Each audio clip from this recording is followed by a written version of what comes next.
At 74 years old, Eleanor Grace Whitfield still made her bed every morning with military precision. Corners folded crisply, pillows arranged in a particular order that had become ritual over 4 decades. Arthur had teased her about it in the early years. You could sleep until noon and no one would know, he used to say. But Eleanor had always known. Discipline, her mother had told her, is the architecture of character. And so every morning at 6:30, Eleanor rose, made the bed, opened the curtains to whatever sky London was offering that day, and went downstairs to make 2 cups of tea. She had been making 2 cups of tea every morning for 42 years. On the morning she found Arthur dead in his armchair, she had already made both.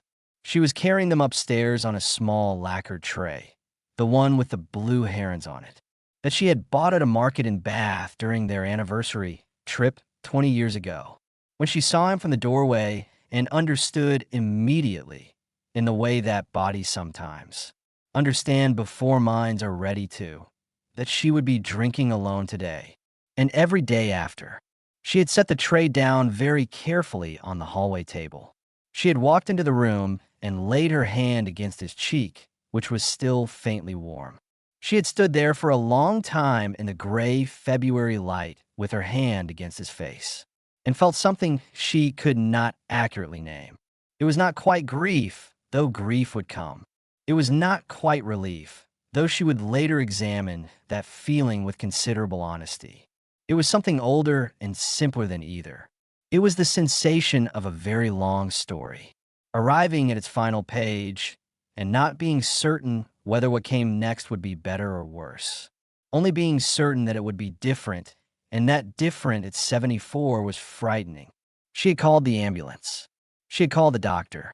She had made one more cup of tea, just one this time, and she had sat in the kitchen and drunk it while the professionals filled the rooms of the house with their efficient compassion.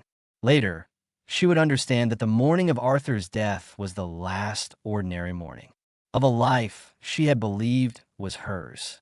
Everything that followed would be extraordinary, in ways she had not imagined and could not have prepared for. But she didn't know that yet. As she sat at the kitchen table with her single cup and watched the light change, and thought about all the 2-cup mornings that would never come again. Arthur Whitfield had been one of London's most distinguished barristers for over 5 decades. He had taken silk in his early 40s, argued cases before the Supreme Court, and built a reputation for a particular quality of legal mind: meticulous, patient architecturally, precise in its reasoning, that made other barristers speak of him with a mixture of admiration and mild resentment reserved for people who were genuinely exceptional at something. When he died on that February morning at the age of 83, half of London's legal establishment made arrangements to attend his funeral at the Church of St. Mary the Virgin in Kensington, where the Whitfield family had worshipped for 3 generations, and where Arthur had served as a church warden for nearly 2 decades. The funeral was on a Thursday. The pews were full before 10 o'clock. Judges and Queen's Counsel and silks who had opposed Arthur across courtrooms for decades came in their dark coats and took their seats with the solemnity of people who understood that they were marking the end of a particular era. Former clients came. Senior partners from the chambers where Arthur had spent his career came.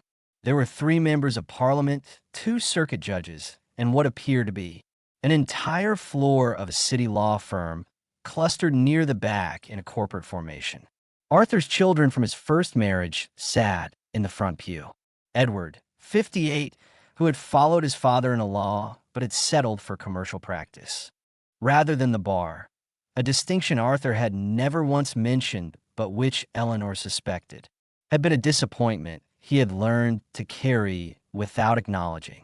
Edward had his father's bearing without quite his father's intelligence, and had compensated for this his entire adult life with an aggressive confidence that sometimes passed for authority in rooms that weren't paying close attention. Victoria, 55, who had married well twice and badly once in between, and whose social life in the better postcodes of London required the kind of sustained effort that most people reserved for professional careers. Victoria had her father's precision, but aimed it primarily at the management of other people's perceptions of her. She had arrived at the funeral in a coat that was exactly the right kind of expensive, visible to people who knew, invisible to people who didn't. James, 52, who had never quite found the thing he was supposed to be doing with his life, and had spent the last decade in various investment vehicles of ambiguous productivity. James was the kindest of the three, which was not saying a great deal, but Eleanor had always found him slightly less exhausting than his siblings. He had arrived at the church looking genuinely sad beneath his expensive suit, which she gave him credit for. They placed Eleanor in the second row. For space, Edward had explained, with the smooth efficiency of a man who had spent his career finding precise words for imprecise intentions. In case you have family members coming who need to sit with you. Eleanor had no family members coming. Her parents were 30 years gone. Her brother Peter had died of a cardiac event 6 years ago at a golf course in Dorset. The friends she had made in her 20s and 30s, the friends from before she became Mrs. Arthur Whitfield, had drifted away gradually over 4 decades.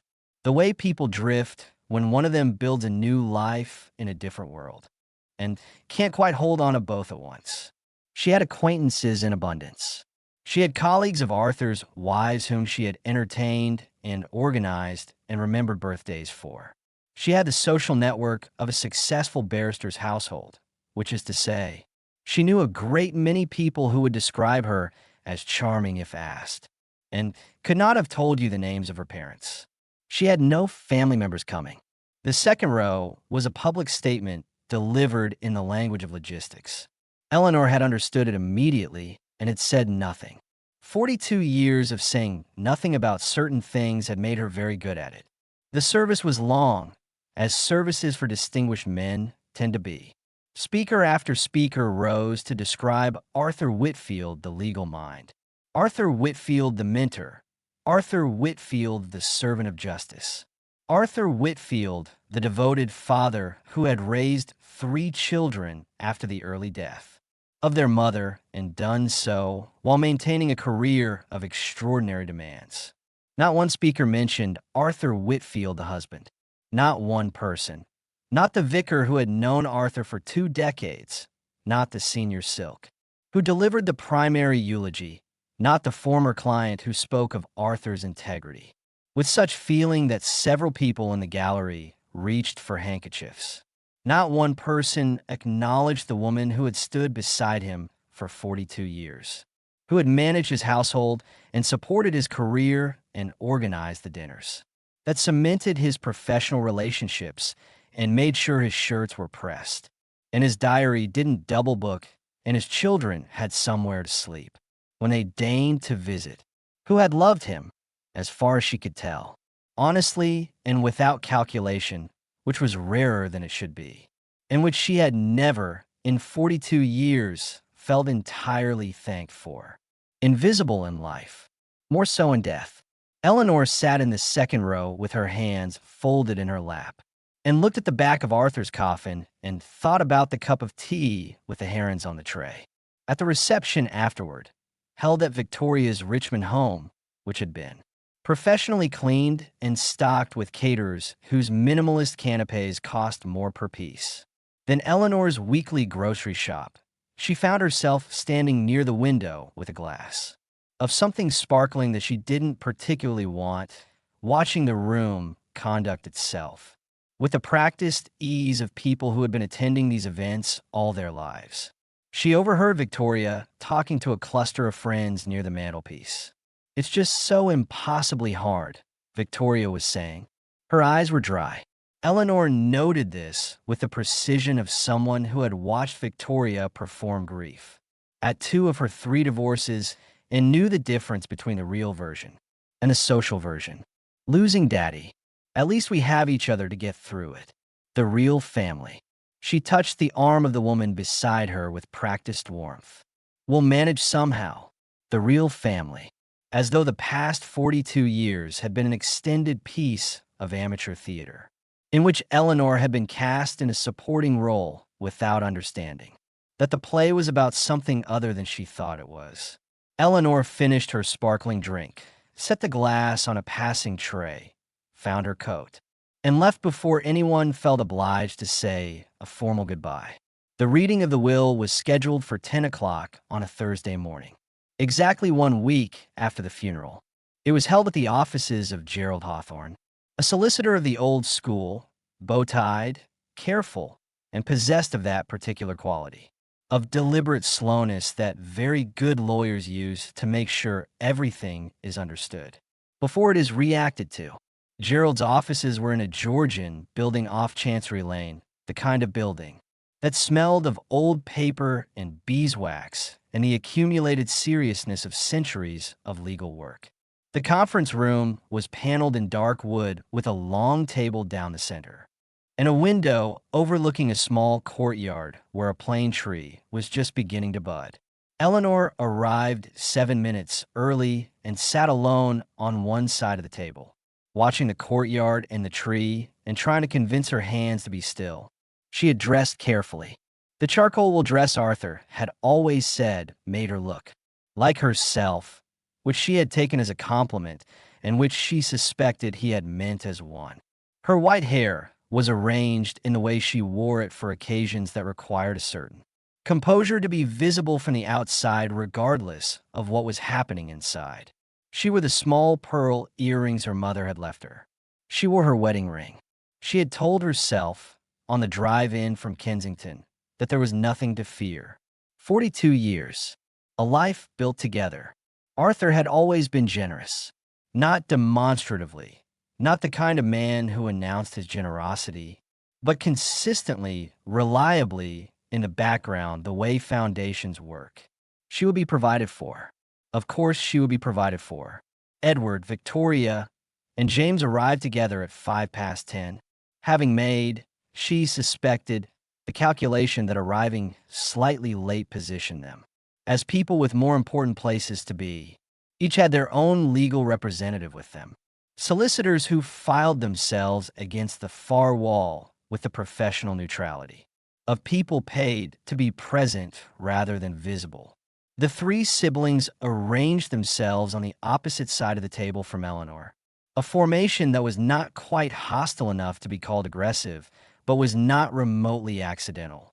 Edward at the center, Victoria to his right, James to his left, a united front in dark wool. Gerald Hawthorne came in carrying a leather folder and a look that Eleanor, who had watched his face across many dinner tables over many years, recognized as the expression of a man who would rather be somewhere else doing something else, but would do this particular thing with complete professional integrity regardless. He began with the standard legal preamble, testamentary capacity, proper execution, the mechanics of the process in the calm, measured tone of someone reading a piece of music they have played many times and always find difficult in the same places. Then he opened the folder. Arthur Whitfield's estate, he said, is valued at approximately £9.4 million. This comprises the primary residence in Kensington, currently assessed at £3.2 million.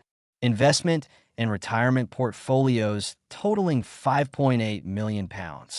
Various additional holdings, and personal property. On her side of the table, Eleanor felt the tension in her shoulders begin, almost imperceptibly, to release. 9.4 million. She had not known the precise figure.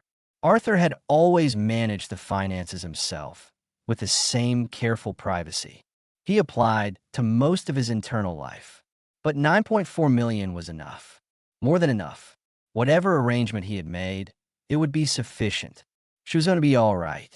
The primary residence in Kensington, Gerald continued, his voice taking on a quality that she had not heard before, a careful, deliberate flatness like a man walking across uncertain ground who has decided that steadiness is the best he can offer, is bequeathed in its entirety to Arthur's children from his first marriage. Edward Whitfield, Victoria Whitfield Grane, James Whitfield, to be divided equally among them or sold, as they determine appropriate. The release in Eleanor's shoulders reversed itself. The investment portfolios, totaling approximately £4.1 million, are similarly bequeathed equally to Edward, Victoria, and James Whitfield. The cold that began at the base of her spine was not quite like anything she had felt before. Not the cold of a winter room or a February wind. An interior cold, structural, as though the temperature of the thing holding her up had dropped several degrees. The retirement and pension accounts, Gerald continued, totaling approximately £1.7 million. Same distribution to the 3 children. Mrs. Whitfield. She heard her name in his voice and understood from the way he said it, from the slight softening, the fraction of additional breath before the words, that what was coming next required both of them to be very composed. "I must tell you," he said, "that I argued at some length against the language Arthur chose. For this portion of his will, he considered my objections and declined to revise it. I am legally required to read the verbatim text. I am genuinely sorry." He looked at her directly for a moment, not with pity, which she would not have accepted, but with something more like the look of one professional acknowledging another's difficulty. And then he looked down at the document.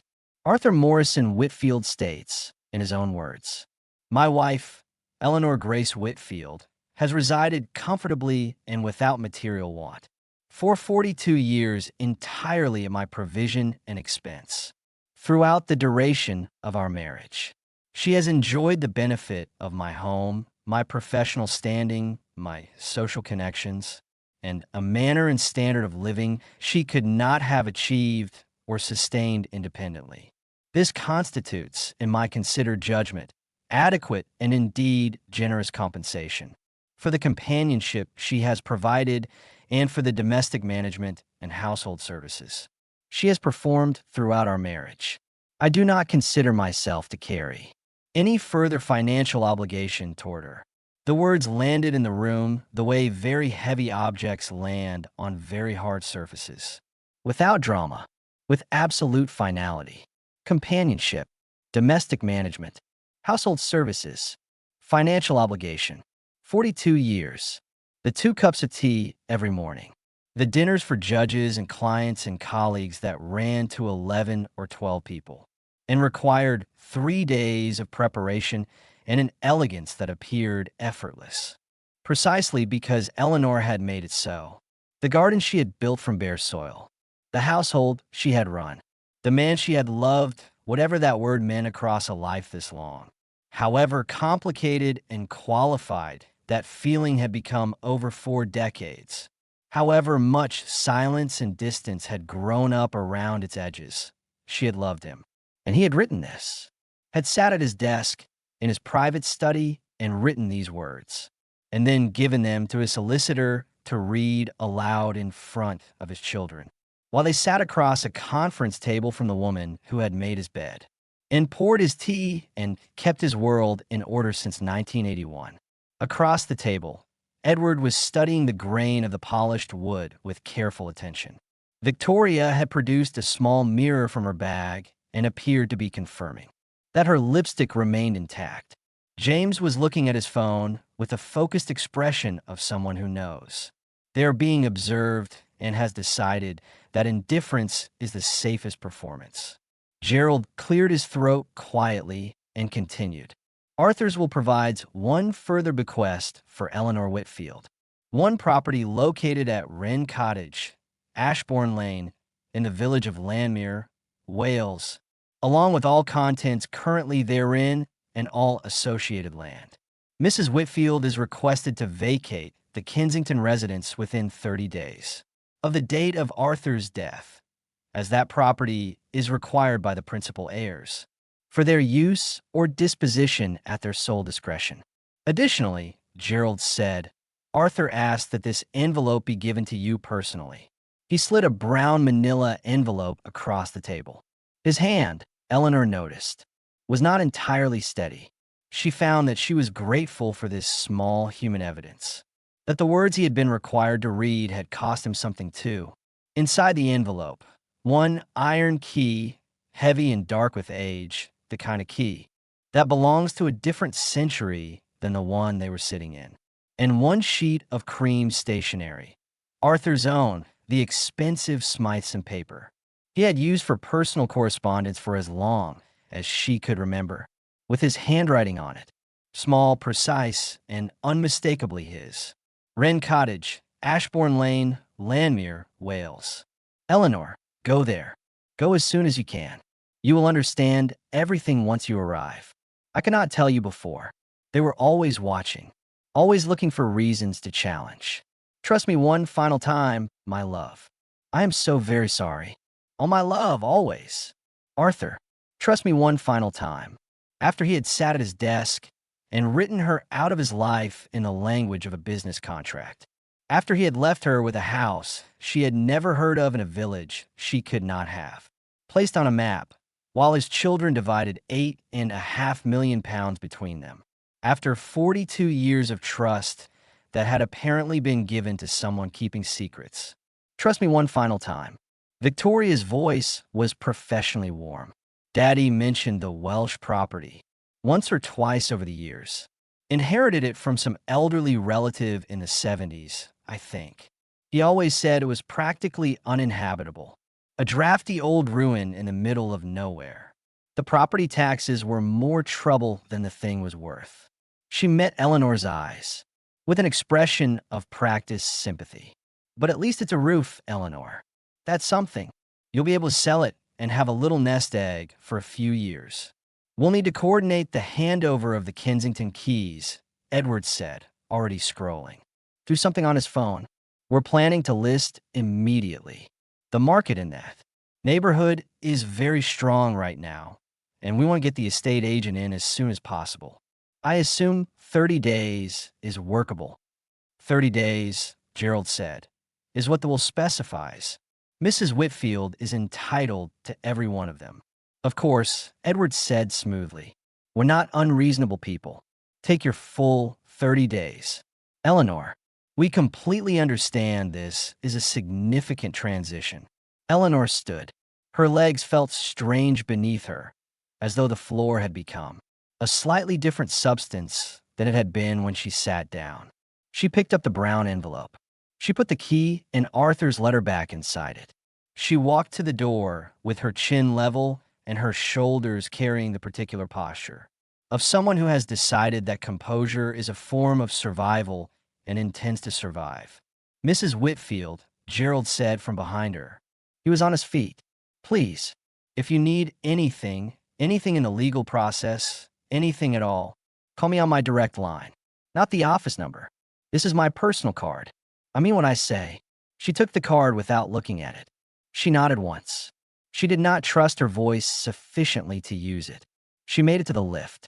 She made it through the lobby with its beeswax smell and its accumulated centuries. She made it to the pavement of Chancery Lane, where the plane trees were doing their best in the gray February air. She made it to the car park at the end of the block where her 12-year-old Volvo had waited with the patience of a loyal animal that asks very little and deserves more. She got in. She put her hands on the wheel. She stared at the concrete wall in front of her, and then the composure, which had been a structure she had built and maintained for 42 years by sheer application of will and habit, came apart all at once, in the particular way of structures that have been quietly undermined for a very long time. She sat in that car park and wept with a completeness she had not permitted herself in decades. She wept for the 2 cups of tea, for the garden she had built with her hands, for the second row at the funeral, for the word compensation, for 42 years of believing herself loved when perhaps she had only been efficiently accommodated, for all the things she had never said because she had believed, with the faith of someone who had no other religion, that staying quiet and staying steady, and staying was enough to constitute a life. When there was nothing left, she dried her face with a careful hand, started the car, and drove back to Kensington to begin the process of disappearing. The 30 days that followed were an education in the particular cruelty that comes not from hatred, but from indifference. Edward, Victoria, and James came to the Kensington townhouse with the frequency and purposefulness of an occupying force who have not yet quite completed their administration of a territory they already consider theirs. They came with contractors who knocked on walls and talked about structural reconfiguration. They came with estate agents who measured rooms and calculated yield per square foot.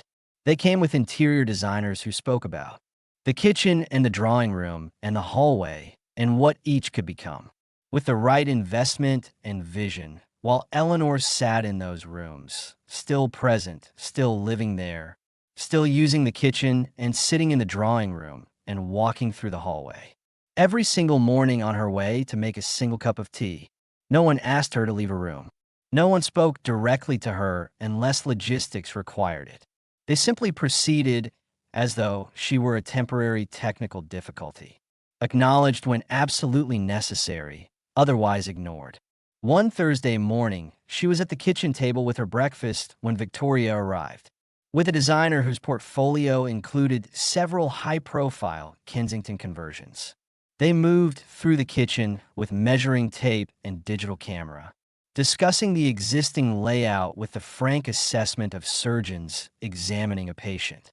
They intend to significantly alter.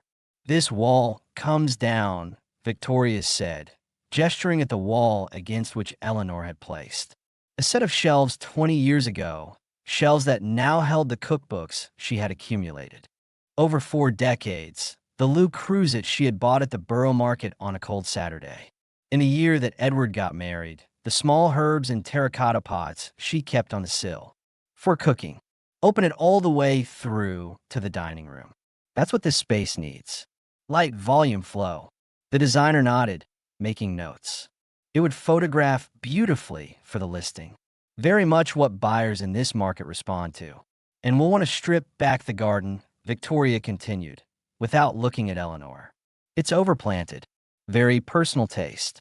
We need it to read as neutral, aspirational. The garden. 30 years of Eleanor's hands.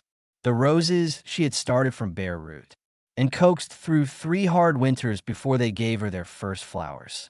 The espaliered apple against the south wall that had taken a decade to train. The climbing hydrangea by the back gate. The herb beds she could navigate in the dark. By smell alone, rosemary here, thyme there, the sharp green of flat parsley by the tap. That garden was the one space in the house that had felt wholly, unambiguously hers, where she had not been performing or accommodating or managing or making smooth, where she had simply been a person who loved growing things.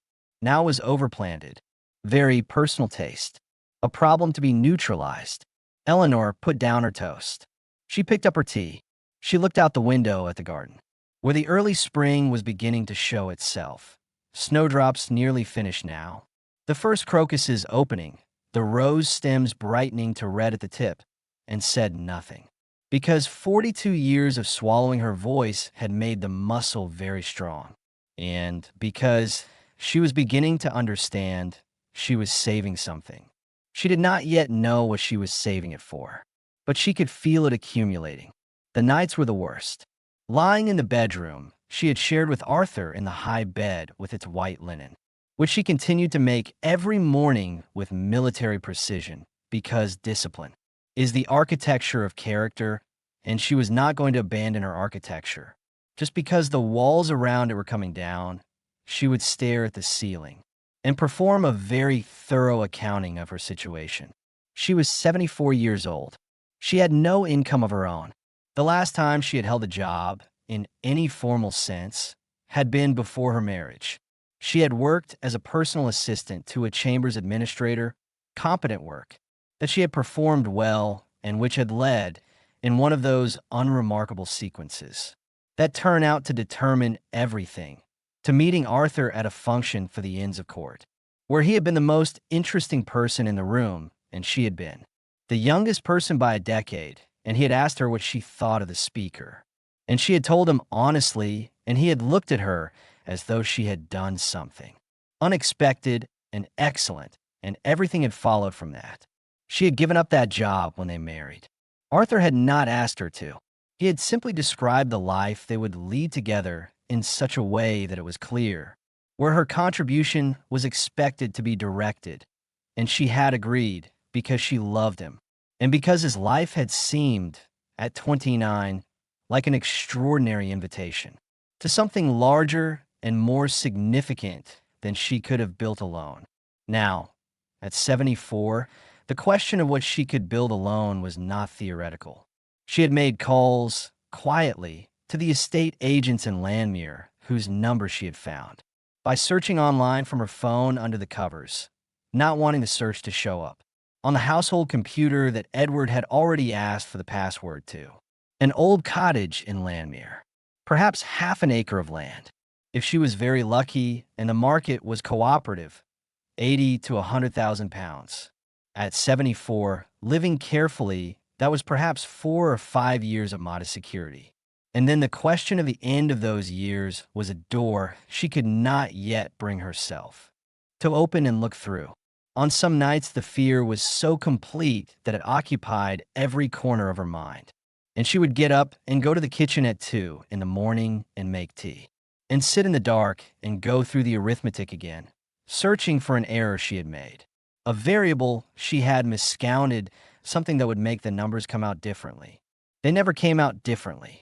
On other nights, the fear curdled into something sharper and hotter.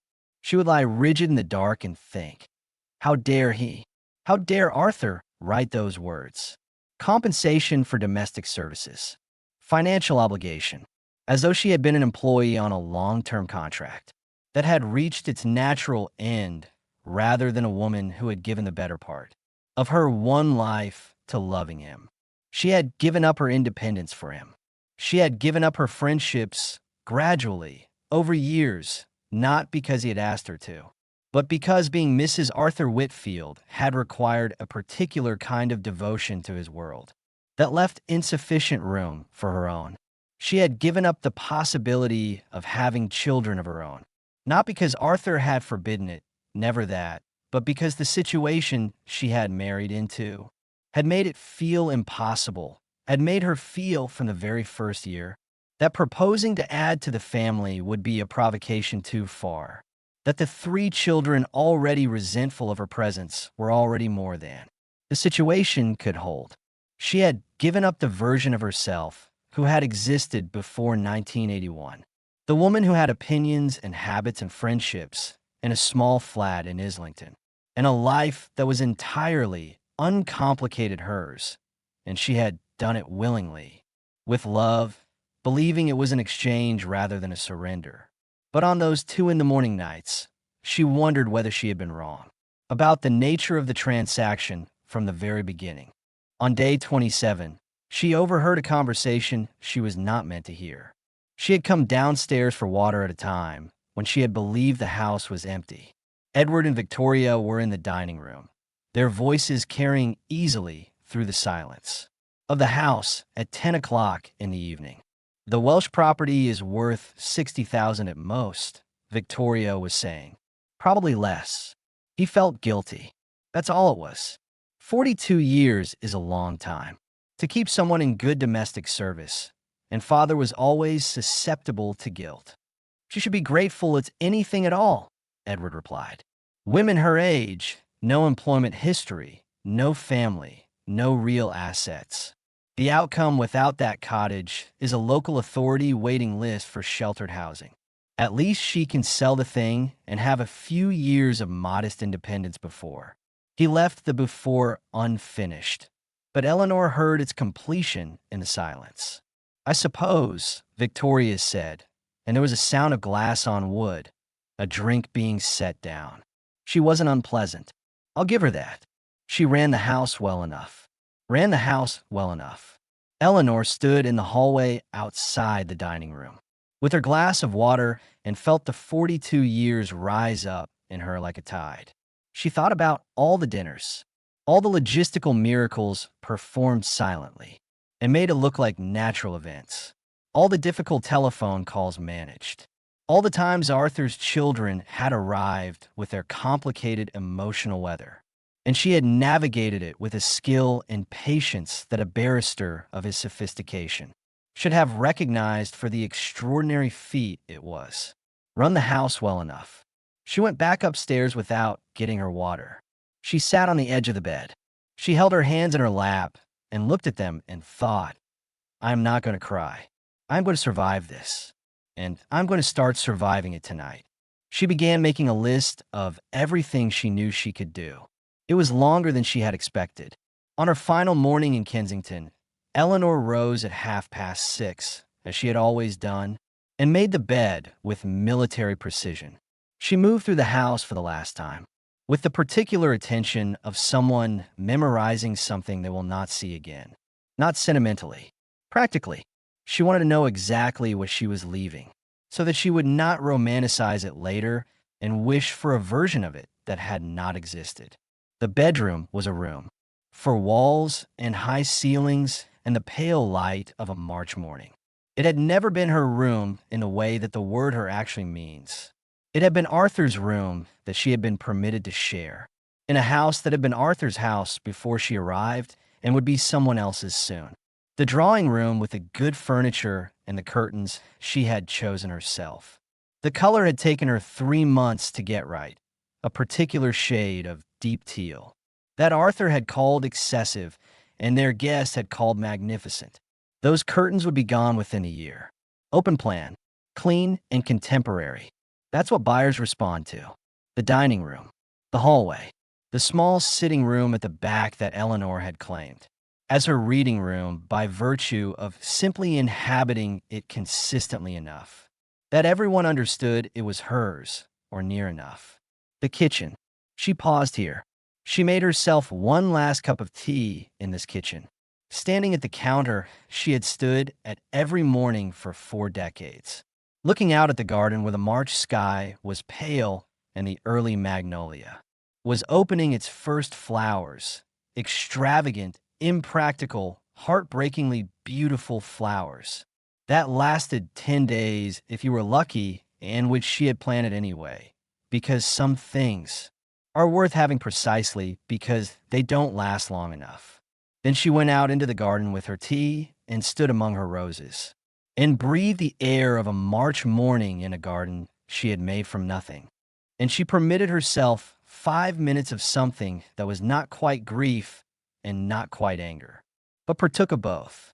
Then she went inside, rinsed the cup, set it on the draining board, and loaded the last of her boxes into the Volvo. 3 suitcases of clothing, 2 boxes of genuinely personal possessions, her mother's letters, her brother's photograph from a holiday in Crete, the summer before he died, the 2 of them squinting into the sun, laughing at something. Neither of them could now remember. Her grandmother's copy of Middlemarch, the pages soft with age, the spine repaired with brown tape by someone long before her. A folder of her own paintings from an evening class she had taken in the late 80s. Watercolors, mostly landscapes, mostly the garden, decent work that she had never shown anyone, because showing people your paintings felt like showing them something private. The totality of Eleanor Grace Whitfield, reduced to what could be carried in one trip. She stood beside the car for a moment and thought, this is who I am when everything else is removed. And then, perhaps this is closer to who I actually am than any of the rest of it ever was. Edward arrived at 1:30, 15 minutes before she had planned to leave, which she suspected was intentional. He was carrying a clipboard, which was either practical or a statement, and possibly both. The removal team comes at 2, he said, not meeting her eyes. I'll need the house keys. Before you leave. All sets. I'm taking them to the estate agent this afternoon. They want to get in for photographs by end of the week. Eleanor closed the boot of the Volvo. She turned to look at him. Edward, she said, and something in her voice made him look at her. Actually look, not the managed glance that was his usual engagement with her, but look in the way that people look when they sense they're about to be told something true. Do you have any understanding at all of what it is to give someone 42 years of your life? and discover that they considered it as service rendered? That the sum of everything you gave, not the domestic work, not the management of the household, but the actual devotion, the actual love, that all of it could be reduced to compensation. That word. Do you have any idea what that word cost me? Edward's face colored in a way that told her she had found something real beneath the polish. Father left you a property. You're not receiving nothing. Your father left me a mystery, Eleanor said. A house I've never seen in a village I've never visited, handed over with a key that looks like it belongs in a museum. You and Victoria. And James received millions of pounds in this house and the satisfaction of knowing. Your father considered you his legacy, his bloodline, his continuation. I received a rusty key and 30 days to cease to exist from the only place I've called home. In 42 years. So no, Edward, I don't think you have any genuine understanding of this. She got into the Volvo before he could find an adequate response. The brown envelope was on the passenger seat. Arthur's letter was inside it. Her navigation showed the address. Ashbourne Lane, Landmere, Wales. 4 hours and 30 minutes. She sat for a moment with her hands on the wheel, looking at the house. Her house, that had never been her house, that she had made beautiful and managed and filled with flowers and good meals and the sustained invisible effort of someone who believed the work itself was a form of love. And she made herself a promise that she intended to keep, whatever she found in Wales. Whatever state Wren Cottage was in, whether it was habitable or a ruin, whether it was worth the drive or worth nothing at all, she would survive it. She had survived 42 years of quiet erasure. She could survive an honest ruin. She started the car. She drove away from Kensington. She did not look in the rearview mirror. The drive to Wales takes the traveler through a gradual unfolding of landscape. From city to suburb, to smaller town, to the open country of the Midlands. And then, beyond Shrewsbury, into the particular quality of Welsh air and Welsh light. That feels, to those arriving from the east, like a different agreement between the earth and the sky. The hills grow steeper and greener. The roads grow narrower. The trees along the verges are older. The villages appear less frequently and seem, when they do, more self-contained, places that have decided what they are and are not especially interested. In revision, Eleanor had not been to Wales in perhaps 20 years. Arthur had not been a country person. He had been a London person in the particular total way of those for whom the city is not where they happen to live, but what they are made of. He had found rural landscapes, beautiful in the abstract and slightly inconvenient in practice. The weekends when he disappeared, the monthly trips she had packed his bag for, kissed him goodbye at the door of, never questioned. He had described them variously as visits to colleagues, fishing trips, time he needed to decompress away from the demands of a professional life that required constant performance. He had been coming to Wales. She turned this fact over as she drove, the way you turn a stone over to see what is underneath it. 42 years of monthly trips. 42 years of an address she had never been given. A key she had never held.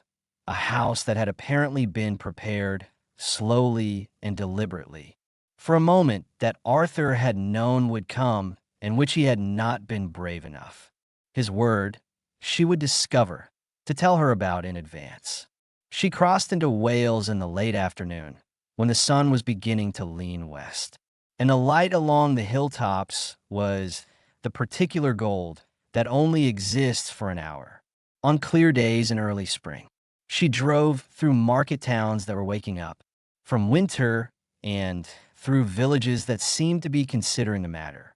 Her navigation took her off the A roads and onto B roads and then onto roads that had apparently decided a number was unnecessary.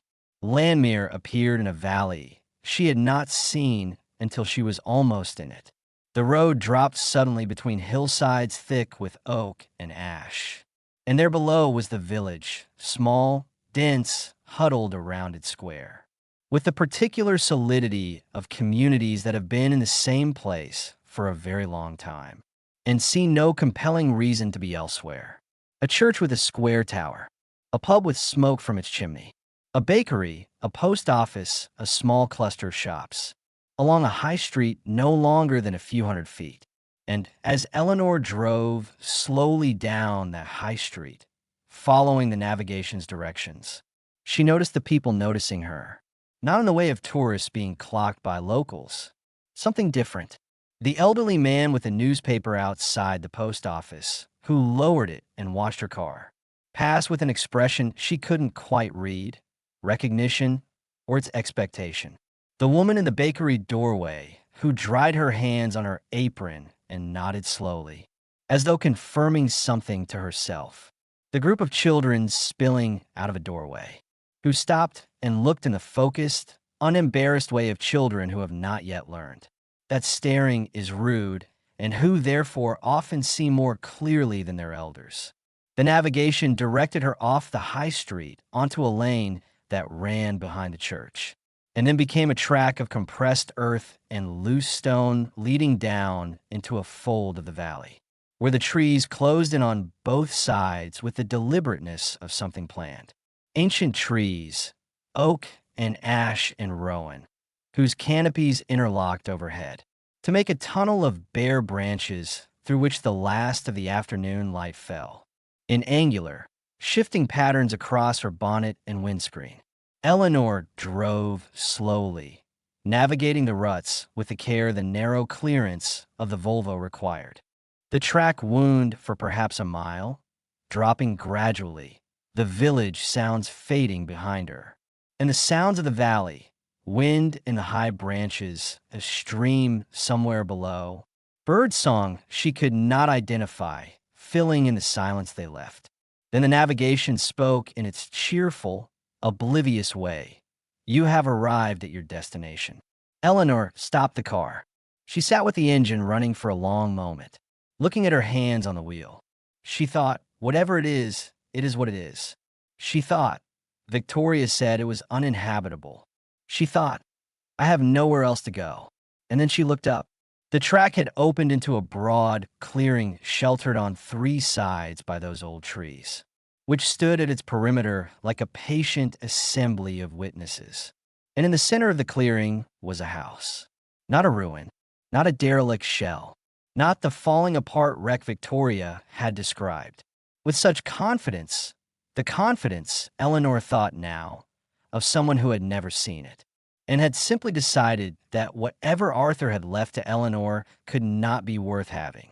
It was a cottage built from Welsh stone, gray and amber and the color of old rust. 2 stories under a slate roof that was intact, solid, not a tile displaced that she could see. Casement windows with thick frames and old wavy glass that caught the light and held it briefly before releasing it in slightly altered form. A low stone wall enclosing what had once been a formal garden, overgrown now, given over to years of ungoverned growth, but beautifully so in the way that things become. Beautiful when they're left to follow their own logic for long enough. Roses, old, structural ones, not modern floribundas, but proper climbing roses, whose canes made architectural arches over the paths, had run wild and filled the frames. Arthur had presumably built for them with a freedom that was also, Eleanor thought, a kind of excellence. Stone paths between the beds were partially covered by moss, and by the encroachment of time and creeping oregano that had escaped their beds, and occupied the cracks with the quiet persistence of plants that know exactly what they want. A fountain in the center of the garden, stone, simple, with a shallow bowl, that had weathered to the color of the surrounding landscape, stood dry and still, but was intact, structurally sound, waiting. The front door was oak, heavy, set under a small porch supported by carved stone columns, whose detail she couldn't make out from the car, but which told her that whoever had built this place had believed it was worth building properly. Eleanor sat in the car and looked at it for a long time. She felt something she had not expected to feel. Not relief exactly, not surprise exactly, something more like the sensation of a question you have been carrying for a very long time, being answered in a language you didn't know you already spoke. She was still sitting in the car when she heard footsteps on the track behind her. The woman coming toward her was perhaps 70, stout, unhurried, wearing a wax jacket over a wool dress, carrying a covered basket with the ease of someone for whom this walk is entirely familiar. She came up to the car and stopped and looked at Eleanor through the window with an expression of complete and uncomplicated certainty. "You'll be Eleanor," she said. Not a question. Eleanor opened the car door and stood up on legs that were less steady than she would have liked. "How did you know?" she said. The woman smiled. Not the social smile of city people, not the professionally deployed warmth of someone performing friendliness for reasons adjacent to the genuine article. A simple, direct smile like a door opening. "We've been watching for you," she said. "Arthur told us you'd come. He described your car. He said you might arrive quite some time after he'd gone, that you'd need 30 days to settle his estate before you could come out to us. He said to keep watching regardless, that you'd get here when you got here, and when you did, you'd need someone to tell you what you'd found." She held out the basket. "Bread from this morning. Butter, eggs, milk, a good hard cheese. There's food in the pantry that will last you months, but nothing fresh. I thought you want fresh. I medititsus. I run the bakery in the village. Arthur bought bread from me every visit." Eleanor took the basket. She felt strange, dislocated, as though the world had rearranged itself slightly while she was driving, and she was now in a version of it that operated by slightly different rules. "Arthur came here?" She heard the bewilderment in her own voice. "He never mentioned this place. Not once in 42 years. Not a word." Meredith's expression shifted into something that held both understanding and sorrow, in the equal proportions of someone who has thought carefully about how to speak the truth kindly. "He came every month," she said, "sometimes more often. He maintained the cottage, kept the garden as best he could, spent time here quietly. He told us, the village, we all knew Arthur. He was part of this place. He told us that when he died, his wife Eleanor would eventually arrive. He said you wouldn't know about it beforehand. He said it was the most important secret he'd ever kept and the one he was most ashamed of, that keeping it had been the hardest thing he'd been asked to do, and that he hoped when you understood the reason you would forgive him." "My protection?" Eleanor said slowly. "From what?" "From his children from his first marriage," Meredith said. "He told us they'd never accepted you, that they'd resented his marriage to you from the very beginning, that if they knew this property existed and was intended for you, they would challenge it through every legal avenue available, until they found one that worked, and that Arthur understood legal avenues very well indeed. So he removed this property from their reach before they could ever lay hands on it. He placed it in your name before your marriage made it complicated. He hid it from everyone, including you, because the only way to protect it was to make sure no one who would use it against you could know it existed." She began walking toward the cottage, gesturing for Eleanor to follow. "Coming out of the cold. The house is unlocked. Arthur never locked it. He said the village would take care of what was his and what was yours, and that if anyone needed shelter and the cottage was empty, they were welcome. That's who he was, at least here in Lamere. Perhaps I should say, that's who he let himself be. He was a different man here than the one London knew." Eleanor followed her up the stone path. She felt it solid and level beneath her feet, well-maintained, not a stone loose, toward the heavy oak door. Meredith used the iron key from Eleanor's envelope, and it turned in the lock. With the smooth ease of a mechanism regularly oiled, recently maintained, the door opened inward on its old hinges with barely a sound. "Welcome," Meredith said softly, stepping aside. Arthur called it the sanctuary. He called it that from quite early on. He said it was the only place he felt like himself. "Welcome home, Eleanor." Eleanor crossed the threshold. She stopped in the entrance and stood very still and let the room come to her, the way you let your eyes adjust to a different kind of light. The interior was warm, a warmth that spoke of good insulation and a heating system that had been recently and properly maintained, not the grudging warmth of a house that has been kept barely above damp, but the warmth of a place that expects to be inhabited. The floors were wide Welsh slate, worn smooth and dark with centuries of use, with rugs laid across them in deep blues and the amber of bracken in autumn. The walls were plastered, painted a warm white that in the afternoon light through the old glass took on a golden quality that made the room feel lit from within. A fireplace built from the same stone as the outer walls dominated one end of the room. A deep hearth, an iron grate, a carved oak mantel that bore the patina of genuine age. Around the fireplace, two armchairs positioned for conversation and a settle, covered in aged leather that had worn to the color of old honey. Bookshelves built into the alcoves on either side of the chimney breast, filled. She would examine the titles later, but from here she could see that the books were real books, read books, books that had been opened and handled and returned to their shelves, not for decoration, but because someone lived with them.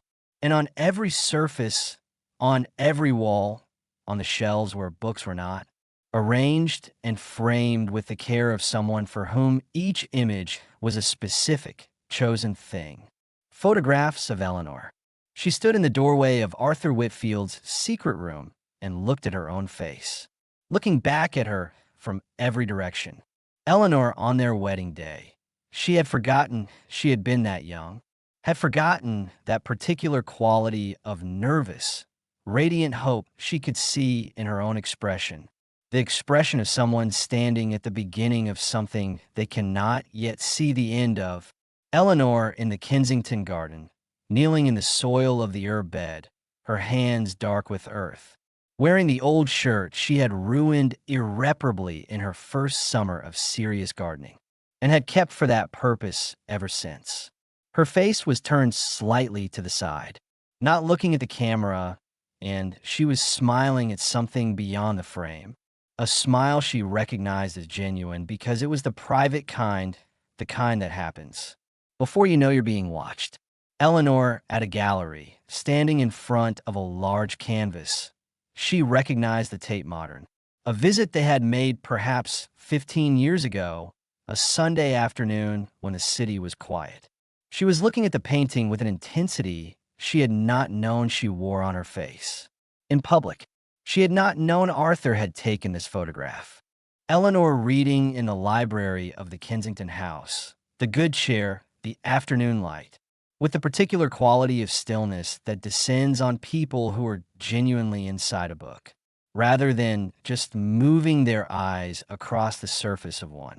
Eleanor asleep in an armchair that she now recognized as the armchair to her left in this very room, which meant he had brought her here once on some weekend visit she could not now recall.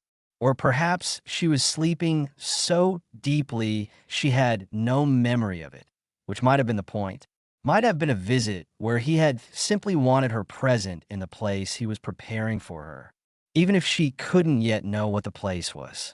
Eleanor at 60, at 55, at 47, at 39, at 31, barely 2 years into the marriage, already herself and already his subject, already being watched with this quality of sustained, private, devoted attention. He loved you very much, Meredith said quietly from behind her. There was no sentiment in her voice, just the flat certainty of a fact so obvious it required no elaboration. Anyone who came into this room understood it within moments. He built this room around you, effectively. Every photograph chosen, every frame selected. He used to rearrange them when he came to stay, add new ones, move others, spend hours on the arrangement. He called it keeping faith with what was true. Eleanor sat down on the settle before her legs made the decision for her. She looked at the photographs. She looked at her own face repeated around the room. She looked at the evidence of 42 years of being loved in complete secret by someone who had been too afraid to love her in public with the same completeness. And then she wept, not the controlled, efficient weeping of the car park in Chancery Lane, not the held-in, carefully managed emotion of the second row at Arthur's funeral, but the real kind that comes from below the ribcage, that doesn't care who is watching, that has been stored under pressure for a very long time and has finally found an exit. Meredith sat down beside her, not close enough to intrude, close enough to be present, and put one hand briefly on Eleanor's arm, and then removed it and sat quietly, while Eleanor wept herself empty in the warm room, full of her own face. When it was over, Meredith made tea in the kitchen. She knew the kitchen, knew where everything was, which told Eleanor something about how long she had been part of the custodianship of this place, and brought it back in cups that were plain, good, warm. They sat with their tea, and Meredith began to tell her about the cottage. The property, she said, had been well maintained through a fund Arthur had established, with the local bank in Lamere. Property taxes, utilities, structural maintenance, repairs, all managed automatically, all paid through the fund, which Arthur had capitalized, sufficiently to run for the next 50 years without requiring any action from Eleanor. The heating system had been serviced the previous autumn. The roof had been repointed in 3 places 4 years ago. The plumbing was sound. The cottage itself had been cleaned and prepared in the past 2 weeks. Meredith and 2 other women from the village had come in after Arthur's death, when they had understood that Eleanor would be coming, and had aired it, cleaned it, laid in supplies, put fresh linen on the bed upstairs. Eleanor looked at her. "He told you," she said. "He told you he was dying?" "He came in January," Meredith said, "and sat in my bakery for 2 hours one afternoon, which was longer than he usually stayed. He said he was not well. He said it was his heart. He said he wanted to be sure the cottage was in good order because it wouldn't be long before his wife would be coming to see it for the first time without him there to explain it. He said he was sorry he hadn't managed to bring me here himself to show me what it was. He said there were things he hadn't been brave enough to do, and that list was one of them. He didn't seem frightened," she added. "He seemed resolved, like someone who has finished a long project and is at peace with how it has turned out, even if they won't see the end of it." "Let me show you the rest of the house," Meredith said. "Then I'll go and let you begin to make sense of all of it. But there is one room you especially need to see. He left you something there. He was very specific that you would find it yourself.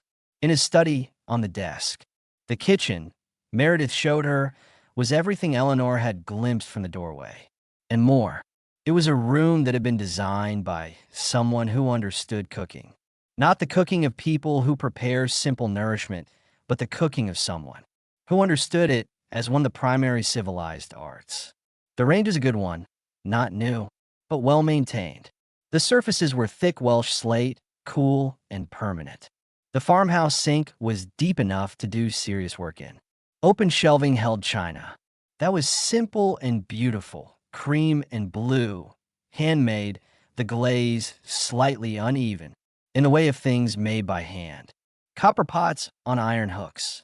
A herb garden in terracotta pots on the windowsill above the sink, currently dormant from winter but alive, soil damp, recently tended. Upstairs, 3 bedrooms. The largest looked over the clearing and the valley beyond it. The casement window, framing a view that in the fading afternoon light had the quality of a painting whose scale you cannot quite grasp from reproduction. More photographs of Eleanor here, dozens of them, the walls of the bedroom, carrying years of her face in seasons and moods and circumstances and ages.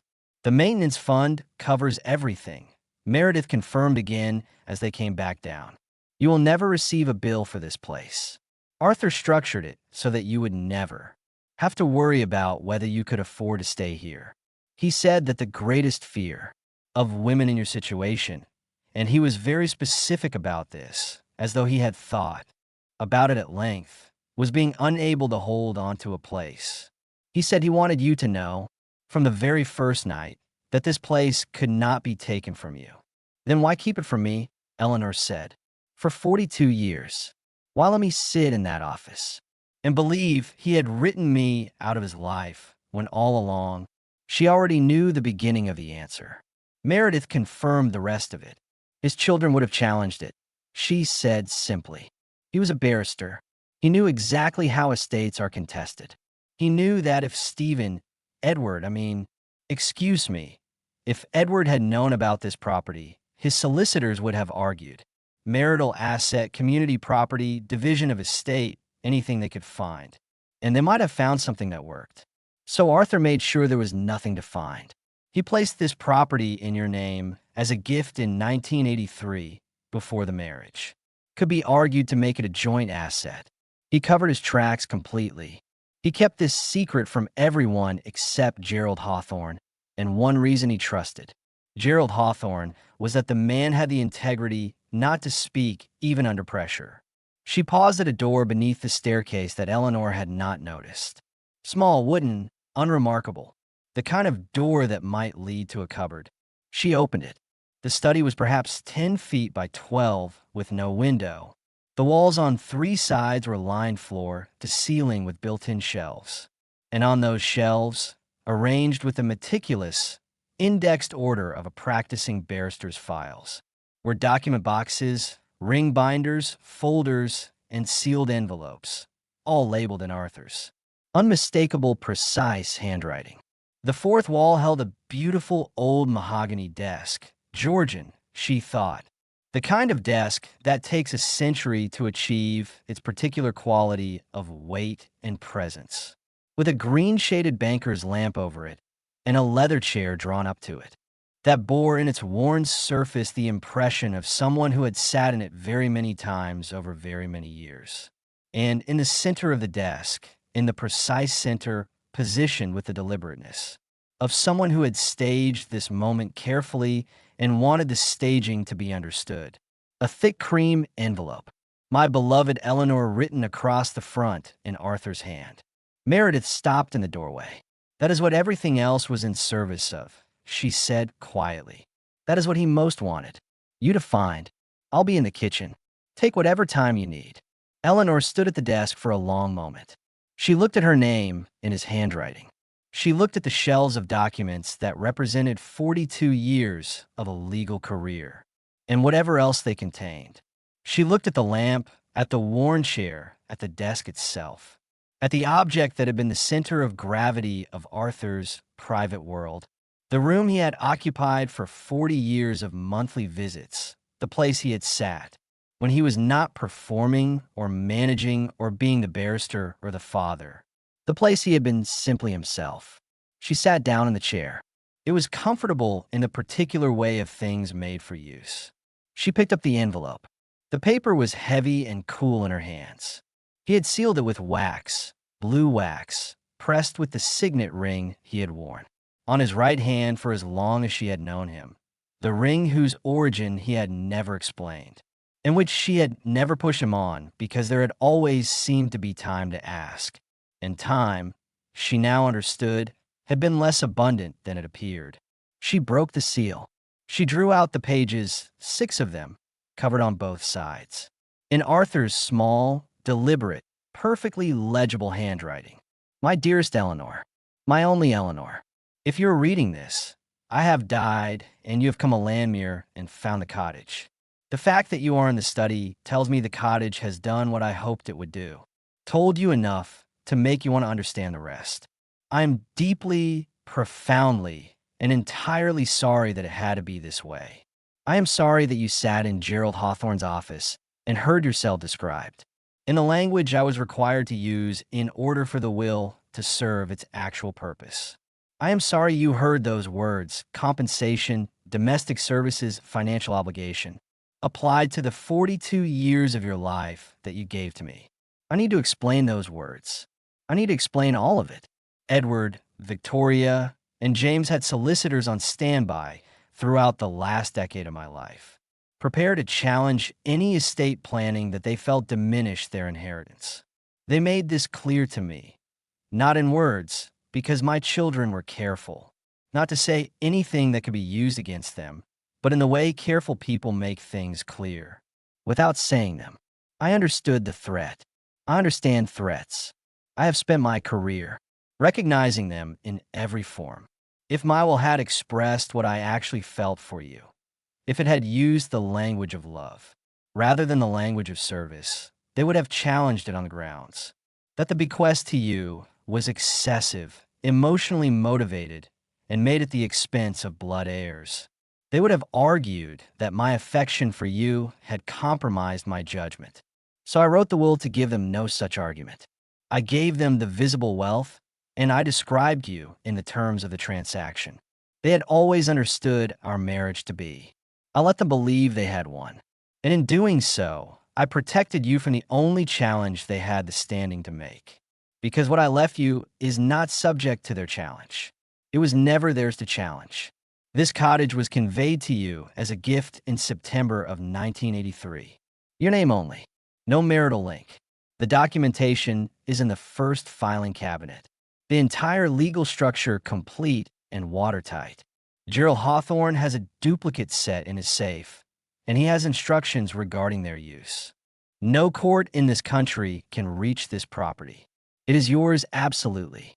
The cottage sits on 184 acres of protected valley land. I had it assessed by 2 independent surveyors 14 months ago. Its value to conservation organizations, and 3 of them have already expressed interest, is in the region of £2.8 million. To keep it as it is, as a private residence, is your right and your choice entirely. The maintenance fund I have established will cover all expenses for the next 50 years. You will never pay a bill in connection with this property. You will never need to worry about whether you can afford to stay. The study in which you are sitting holds the documentation of most of my professional life. 50 years of meticulous record-keeping by a barrister who understood that information is the one form of capital that cannot be inflated away. I never used the sensitive material. I want to be clear about this. Using private information as leverage is not who I wish to be, and the law is reasonably clear on what constitutes misuse of such material in any case. But I kept it because I knew that one day you might need to protect yourself, and I wanted you to have the means to do so. The cabinet labeled with my children's names contains documentation of financial arrangements and personal decisions that each of them would strongly prefer not to become public. I'm not asking you to use this. I'm asking you to know it exists and to use that knowledge. If Edward or Victoria or James ever make your life in any way more difficult than it already is. Now, for the most important thing, the last thing I want to say to you. I came to Lamere for the first time 6 months after we were married. My great-aunt Constance, you never met her. She died before we were together, left me this cottage with a letter that said, "Give this to someone you love more than your comfort. It is too good a place to shelter anything less." For 42 years, Eleanor, I brought this cottage closer and closer to what I wanted it to be. I planted the garden with plants I chose because they were the kinds of plants you love. I watched you in the Kensington garden for years to understand what you loved and why. I filled the bookshelves with books I thought you want to read. I took every photograph in this house with the knowledge that it would hang here, that I was building a portrait of you in the place I was building for you. I came here every month for 42 years, and I sat in that chair where you were sitting. And I thought about you, about the life you were living in Kensington while I was here, about whether I was doing the right thing in keeping this secret or whether I was being the coward I suspected myself of being, about whether love expressed secretly and structurally was worth more or less than love expressed openly and without protection. I could never entirely answer that question. I want to be honest with you about that. What I know is this. You were the only entirely real thing in my professional life. The career, the reputation, the chambers, the cases, the colleagues, the invitations, the dinners, the appearances, all of it was a performance brilliantly maintained, genuinely accomplished, but a performance nonetheless. The bar is a world of performance. I was extremely good at it, and it cost me something I cannot fully account for. You did not perform. You were simply completely, entirely yourself, and that self was extraordinary. In ways I don't think anyone ever told you clearly enough, and I failed you most in this. In not telling you, every day, in terms that left no room for misunderstanding. That you were the most remarkable person I knew, and that I was fortunate beyond any accounting to have been chosen by you. I was afraid of my children's judgment. I'm ashamed of this now. I prioritized their conditional approval over the woman who had given me her unconditional love. And that was a failure of character that I carried with me every day, and that I tried in this cottage, in this room, to make some reparation for. I cannot be brave in life. I hope I have managed to be clever in death. This cottage is yours. This land is yours. The documentation in these cabinets is yours. The knowledge that you were loved completely, privately, consistently across 42 years is yours. It was always yours. I am only sorry I was not better at saying it out loud. In the places where saying it out loud would have cost me something. You deserve someone who would have chosen you openly, loudly, without negotiation from the start. You deserve that, and I gave you something less, and I will not excuse it. But this is what I can give you now. This valley, this cottage, this study full of documents that constitute a kind of armor. And this letter, which is the most honest thing I have ever written, because the living always have to be careful and the dead, finally, can tell the truth. Take this place and make it yours.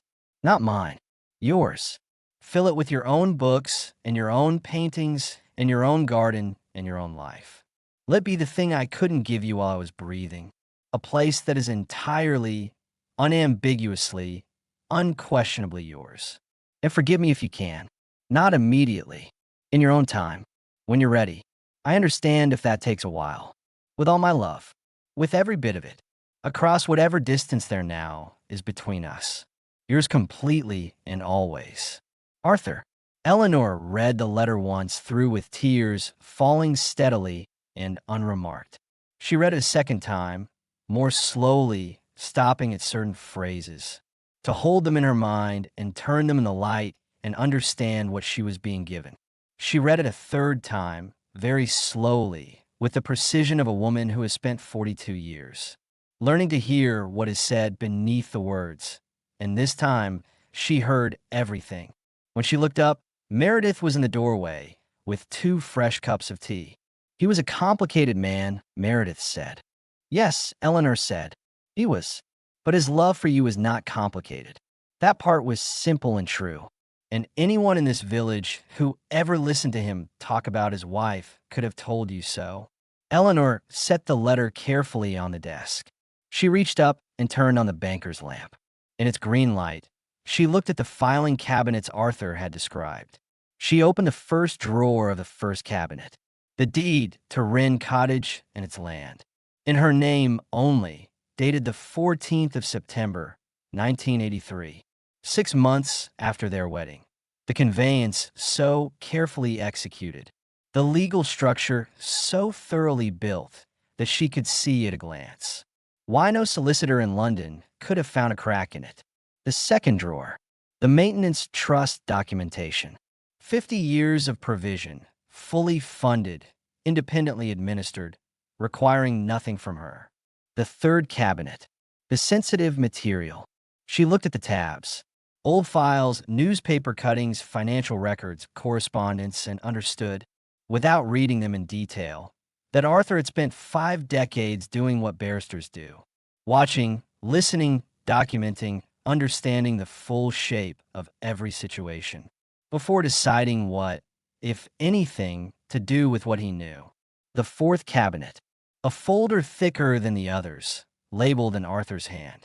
Edward, Victoria, James, trust documentation and personal records. Eleanor sat at the desk with this folder and opened it carefully. What she found inside took her the better part of an hour to read through properly. Arthur had given his children, with the precision of a master craftsman, exactly what they wanted.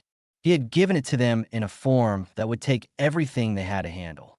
Edward's investment portfolio, £4.1 million, was structured in a trust, so thoroughly conditioned that accessing it required annual documentation of professional conduct, independently verified, administered by a retired judge of Arthur's selection, whose reputation for rigorous ethical standards was nationally known. Edward would spend the next decade of his professional life being assessed for worthiness to access money he believed was already his. The judge would be thorough.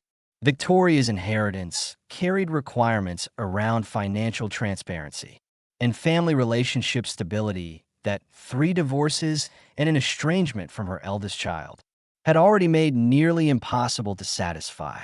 The trustees had the authority to defer distributions indefinitely if the conditions were not met. Victoria would discover this at the first distribution date. James's trust required his active, hands-on management of the investment vehicles within it. If he failed to manage them personally and demonstrably, if he delegated, if he stepped back, if he treated the money as passive income rather than an active responsibility, the trust would automatically dissolve and the funds would transfer to a charitable foundation, supporting legal aid for those who could not otherwise afford representation. Arthur had selected this charity specifically and had funded it separately as well. Eleanor suspected he had done this with a quiet, lawyerly satisfaction.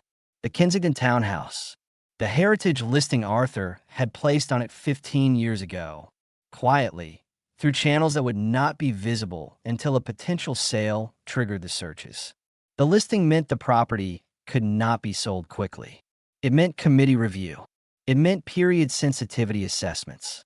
It meant neighborhood consultation processes that had been designed in the specific context of Kensington's conservation framework to be extremely thorough and extremely slow.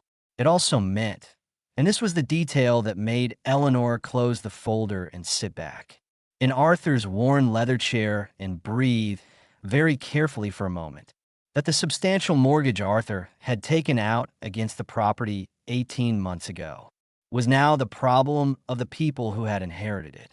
The mortgage repayments alone would make the carrying costs of the property prohibitive.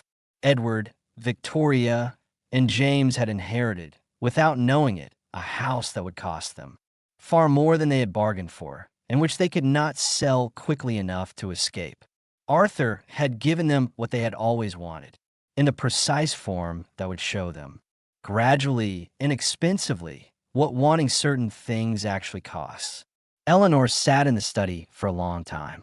The banker's lamp cast its green light across the desk. Outside, the valley had gone dark in the way valleys go dark. Quickly, completely, as though a decision has been made. Then she started to laugh. Not in triumph, exactly. Not in the way of someone who has won a competition. More like the laughter of someone who has been carrying something extremely heavy for a very long time and has just set it down, and in the moment of setting it down, has grasped the full absurdity of the carrying. She laughed until her chest ached and her eyes were running, and she heard Meredith come to the study doorway to check on her, and she looked up and saw Meredith's face, which was moving between concern and understanding, and then, as she grasped what she was seeing, toward its own quiet amusement, and they looked at each other for a moment. And then they were both laughing in the green light of Arthur's desk lamp, in the hidden study of a hidden cottage in a Welsh valley, laughing at the extraordinary patience and the meticulous, legal, entirely brilliant love of Arthur Morrison Whitfield.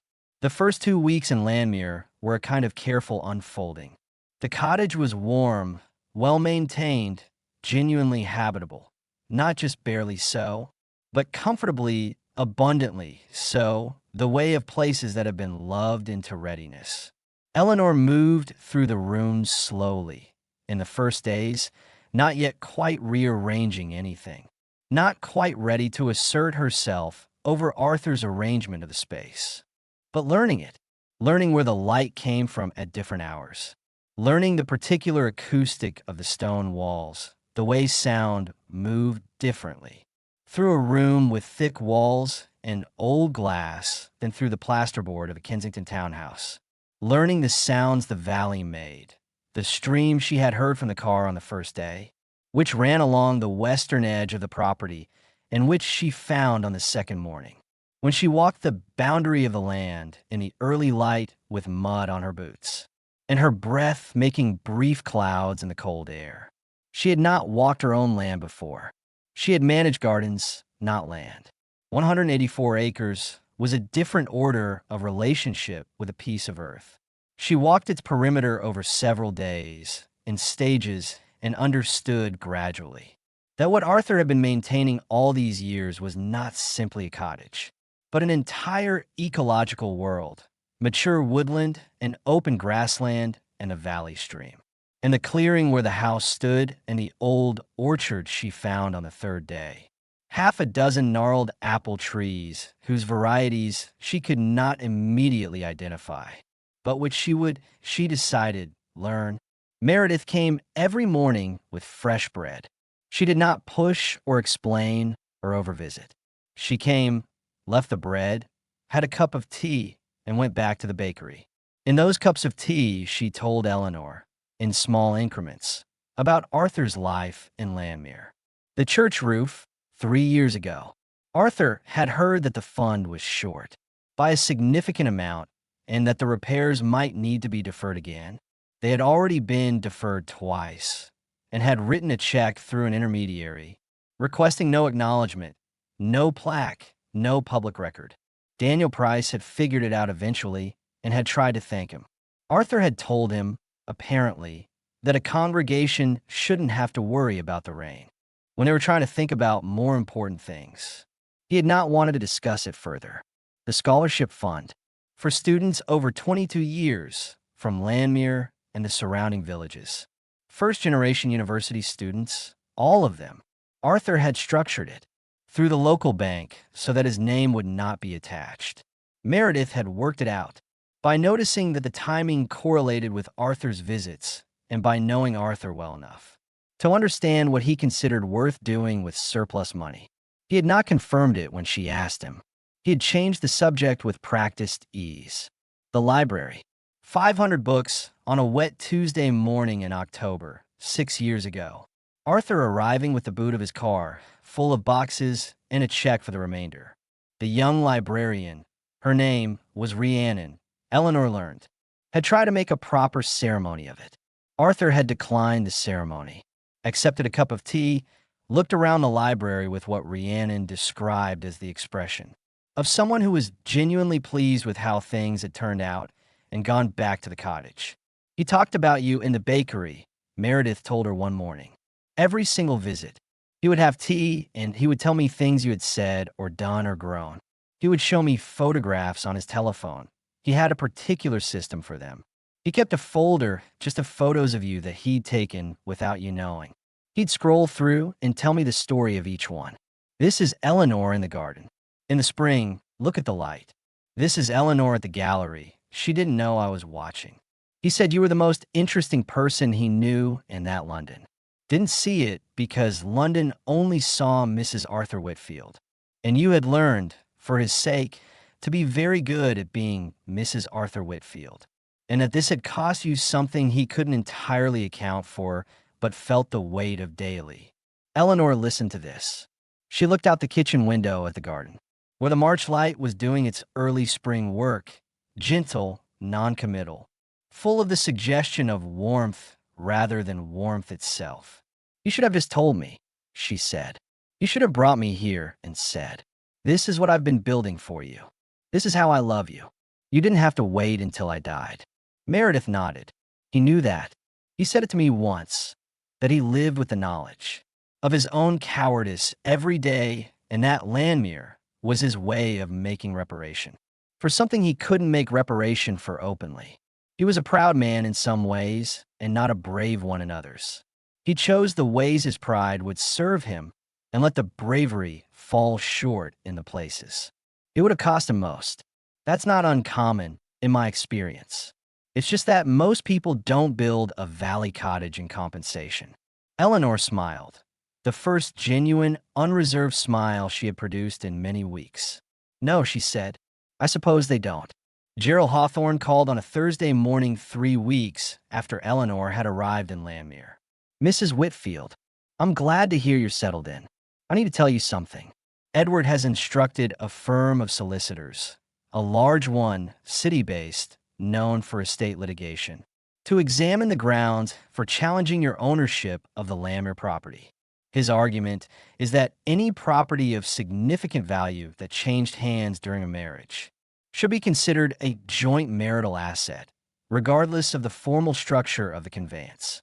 Eleanor was standing in the kitchen when he called, looking out at the garden, where the snowdrops she had found along the south wall were just finishing, and the first crocuses were beginning, purple and white and the particular deep yellow. That always seems improbable in March. Too warm for the season, too committed. She said, Gerald, will you explain to me why Arthur placed the property in my name in 1983? Because he conveyed it to you as a gift, Hawthorne said, before any argument could be made. About marital property. The documentation of that conveyance is comprehensive and watertight. It predates the marriage by 6 months. It predates any joint asset argument by 42 years. Edward's solicitors will find nothing to hold on to, and, in my professional opinion, they will advise him of this within a month. Then let him try, Eleanor said calmly. I have the original documentation. I have a duplicate set, and I have a filing cabinet full of material that my husband spent 5 decades keeping and that I intend to use. If anyone makes this more complicated than it needs to be. I know, Gerald said, and for the record, I want you to understand something. I argued against the language of that will. I argued against it very directly. Arthur listened to my objections with complete courtesy, considered them for approximately 30 seconds, and declined to revise a single word. He said the language was not about you. He said it was about making sure they found no argument to use against what he was really doing. He said, Gerald, the will is a misdirection. Let them have what they see. What matters is what they can't see. I understand that now, Eleanor said. I know you do, Gerald said. For what it's worth, and I know it is perhaps not worth much. Given the way things went, he was one of the most devoted people I have known. In 50 years of legal practice, he came to my office every year to update the arrangements. For Landmere, every year, without exception, he never missed. He brought photographs of improvements he'd made to the property, progress on the garden, new photographs for the walls. He treated it as the most important client matter I handled, even though I was never paid a penny for any of it. He said some things you do because they are right. Eleanor thanked him. She stood for a while after the call ended, looking at the garden. Then she went to the study and took out the folder labeled with Arthur's children's names and set it on the desk. She looked at it for a long time without opening it. She thought about Arthur's letter. I never used this information. That would have been wrong. She thought. He left me the choice because he trusted me to make it. She put the folder back in the filing cabinet. She closed the drawer. She would keep it there. She would know it was there. And if they forced her hand, if Edward's solicitors pushed past what Gerald had described as a very limited legal argument, in a territory that actually threatened her security, she would open that drawer again. But she would not open it today. For days later, a large car appeared at the end of the track from the village. Eleanor watched it from the upstairs window, recognizing Edward's dark saloon, before she could make out the faces inside it. Victoria was with him. James was in the back, looking out the window at the valley with an expression she couldn't quite read from this distance. She watched them park in the clearing and get out. She watched their faces as they looked up at Wren Cottage, the whole of it, the stone, the slate, the intact casement windows, the garden walls, the scale of the clearing, the old trees standing sentinel at its perimeter.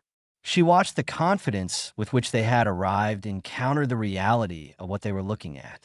Victoria's face was the most revealing. Eleanor had known Victoria for 42 years. She had watched her perform certainty in many registers across many situations. The certainty with which Victoria had described this property A wreck, practically uninhabitable, not worth the hassle of selling. Met the actual property and did not survive the meeting. Eleanor came downstairs and opened the door before they knocked. The positioning mattered. She had decided this upstairs, watching them cross the clearing. They would knock, and she would answer, and the scene would be structured on their terms. Or she would be at the door when they arrived, and the scene would be structured on hers. She chose hers. "Hello," she said, in a voice she had developed over 42 years of being a barrister's wife. The voice that was warm and composed and entirely unbiddable beneath the warmth. "Do come in. I'll make tea." She made the tea in the kitchen, unhurried, with the entire knowledge of the filing cabinet. In the study operating in her mind as a kind of background score, present, informing her tone, not yet deployed.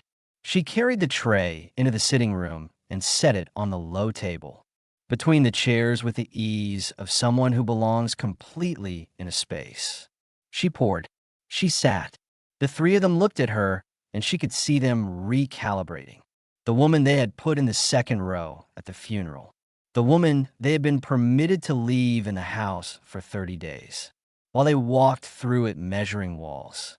The woman who had driven away from Kensington with 3 suitcases and an envelope containing a rusty key. She was not the same woman now. The same person, yes.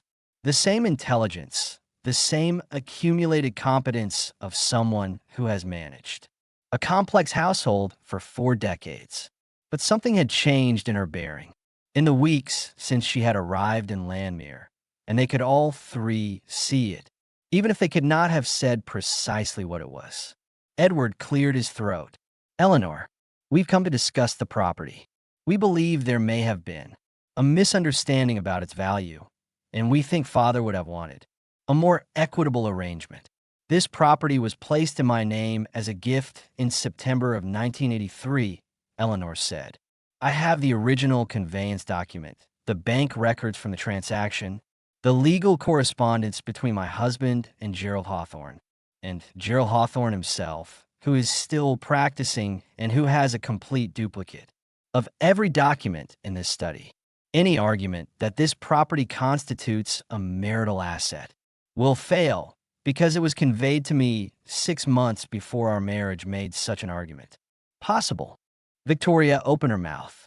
"I also have," Eleanor continued, "the detailed trust documentation for each of your inheritances. I spent an evening reading it carefully.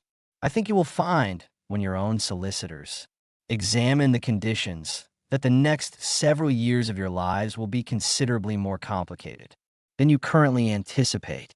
Your father was a very thorough man." She picked up the folder, the one she had closed, and returned to the filing cabinet, and retrieved, after all, on the morning she had known they were coming, because composure requires preparation, and preparation requires honesty about what you are facing, and placed it on the table between them. "This folder," she said, "contains documentation your father accumulated over 50 years of legal practice, information relating to personal and professional decisions made by each of you that you would prefer not to have examined in any public forum. He never used this material. I respect that choice. He was a more patient person than I need to be." She looked at each of them in turn. "So I am offering you what your father could not, which is directness. Walk away. Accept the will as it stands. Manage your trusts. Maintain your townhouse. Discover over the next several years whether the inheritance you fought for is the inheritance you wanted. Live your lives. Leave me to live mine. Or engage a litigation firm to challenge this property, in which case I will have no option but to defend myself using every resource available to me, including the material in this folder. And the outcome of that process will be unpleasant for all of us, but significantly more unpleasant for you than for me." The room was quiet for a long moment. The clock on the mantel ticked. From somewhere outside, faintly, a wood pigeon was considering its options. "We need to discuss this privately," Edward said. His voice had lost its chamber's authority. He sounded, Eleanor thought, like a man who has understood for the first time the full cost of something he has committed to. Of course, Eleanor said, take all the time you need. But before you go, there is one thing I want to say. Not as a threat, not as a negotiating position, simply as something true that I think should be said. Your father loved you in the way that complicated people love the people they feel responsible for, with difficulty and distance and a great deal of managed behavior. And not enough simple warmth, perhaps, but genuinely. He worried about you. He wanted you to be well. He structured your inheritances the way he did. Not because he wanted to punish you, but because he understood from decades of watching people handle inherited money, what it tends to do to people who haven't earned it. And he tried to build in the kind of friction that keeps people doing things that matter. You may disagree with his methods. You may be angry about the conditions. That is understandable. But he did it from love, in his way. She paused. He loved me differently. He loved me without the conditions. He loved me in private, in this valley, across 42 years of monthly visits, and photographs, and a garden, and a study full of letters he never sent me. Because he was afraid of what your reactions would cost him. He loved me with a completeness he was too afraid to show publicly. And I have decided, sitting in this cottage with all the evidence of that love around me, that I am willing to forgive him for the fear. It took me a while, but I have arrived there. I hope you can, eventually, find some way to forgive him for the conditions he placed on your inheritance. I think it would make your lives easier.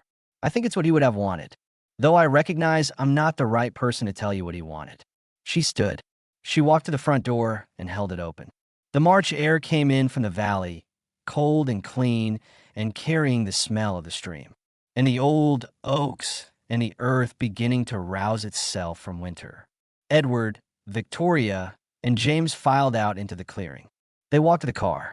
They did not speak to each other until they were inside it. Eleanor stood in the doorway and watched the car move back up the track toward the village. When it was out of sight, she went inside and closed the door.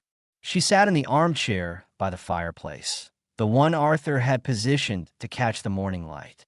And she looked at the photographs of herself on the walls, and she allowed herself, for the first time since arriving in Landmere, to cry without a specific reason.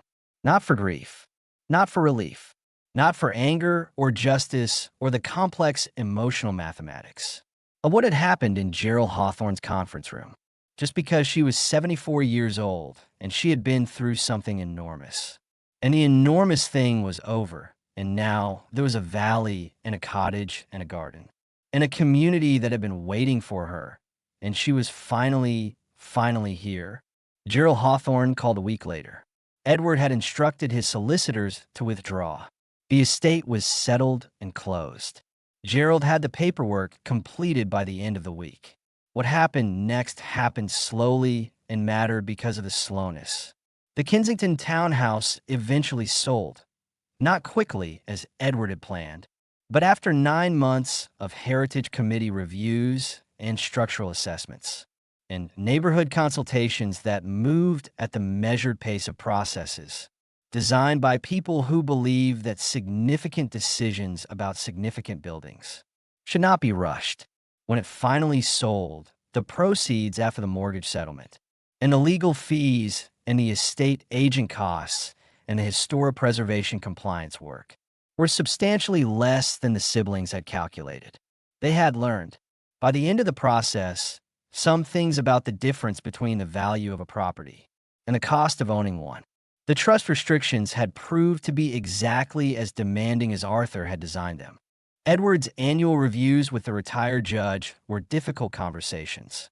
Victoria's trustees were thorough about the family relationship requirements.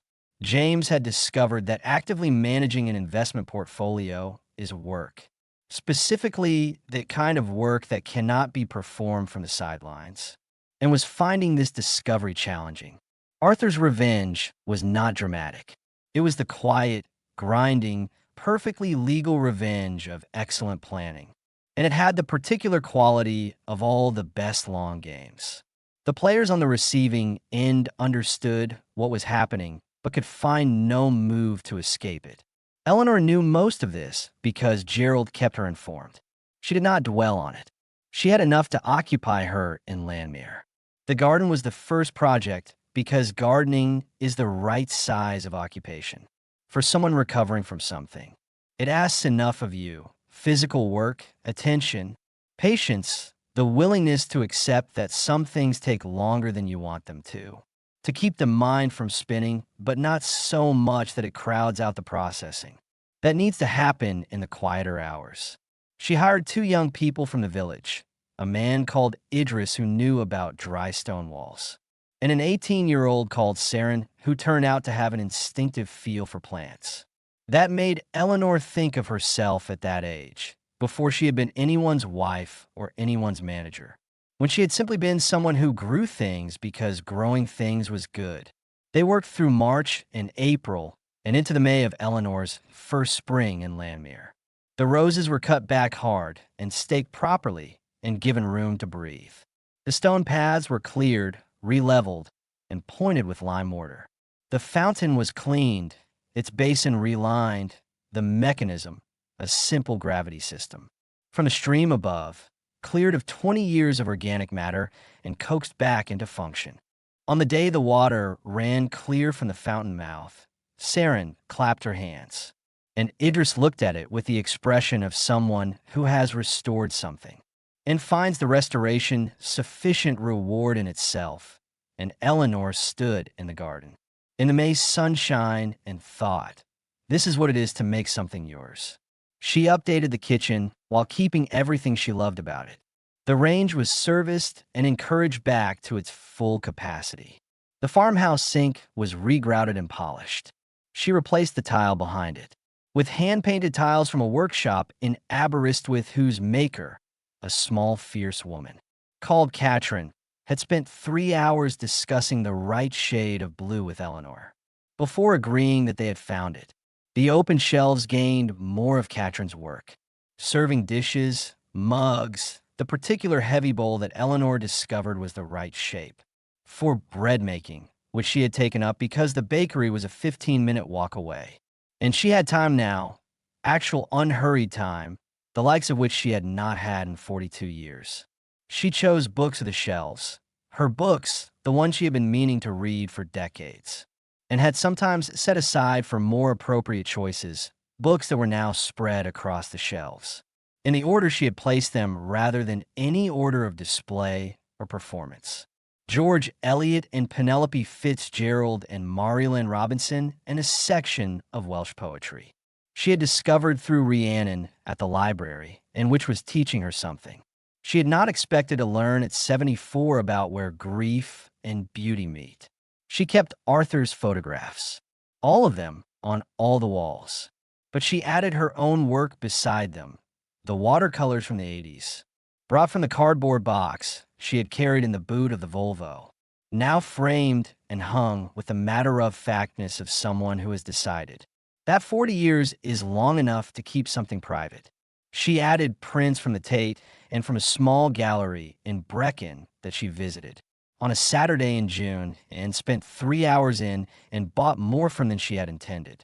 She added a painting by Saren, who turned out to draw as instinctively as she gardened. A small oil of the valley in early morning, the mist in the trees, and the light beginning. That Eleanor bought for much more than Saren wanted to charge for it. The community of Landmere opened itself to Eleanor the way communities open, to people who are genuinely present, not in a rush, not with any performance of welcome, but steadily, over months, through the accumulation of small exchanges and regular appearances, and the growing recognition that this woman who had arrived in March with her 3 suitcases, and her 2 boxes, and her 12-year-old Volvo intended to stay. She volunteered at the library on Monday and Thursday mornings. Rhiannon, who was 29 and had opinions about almost everything and was usually right, introduced her to the readers group that met on the first Tuesday of each month. In the back room of the pub, and the readers group became the conversation Eleanor had not known.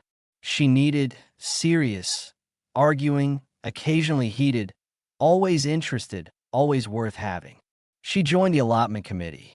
The allotment committee met with the seriousness of an organization that understands its importance and wishes this to be clear to everyone.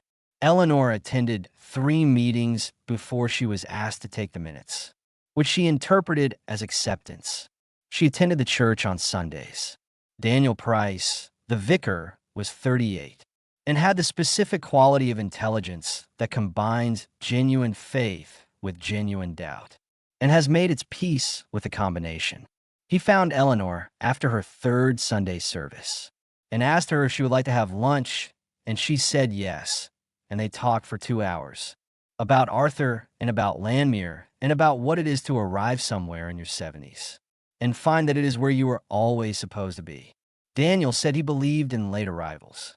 Eleanor said she was willing to believe that too, on the evidence. For the first time in her adult life, Eleanor Grace Whitfield had friends who were hers. Not Arthur's colleagues' wives. Not the social network of a barrister's household. Not people who knew her as Mrs. Whitfield and would have struggled to describe her otherwise. Meredith, who had become in 6 months what Eleanor's brother Peter had been. The person you called when something happened that you needed to tell someone immediately. Rhiannon, who recommended books with the authority of someone who reads as a serious moral act, and who Eleanor suspected would become, in time, someone she knew for the rest of her life. Saren, who came twice a week to work in the garden and who had taken to appearing on other days as well, ostensibly to check on specific plants, but actually Eleanor understood, because she had found in Eleanor's kitchen a warmth and attention that she was young enough to need and old enough to know she had found something good. Idris, who said very little, but came whenever something needed doing and did it with complete competence, and who had once, on an afternoon in July when the valley was green and the stream was low and loud, told Eleanor that his grandmother had been the same kind of person, someone who made places worth being in, and who had then gone back to work as though he had said nothing. One afternoon in October, when the valley was in the full extravagance of its autumn, the oaks going amber, the rowans red, the bracken on the hillside the exact color of the rugs on Eleanor's floors, as though Arthur had chosen them with this view in mind.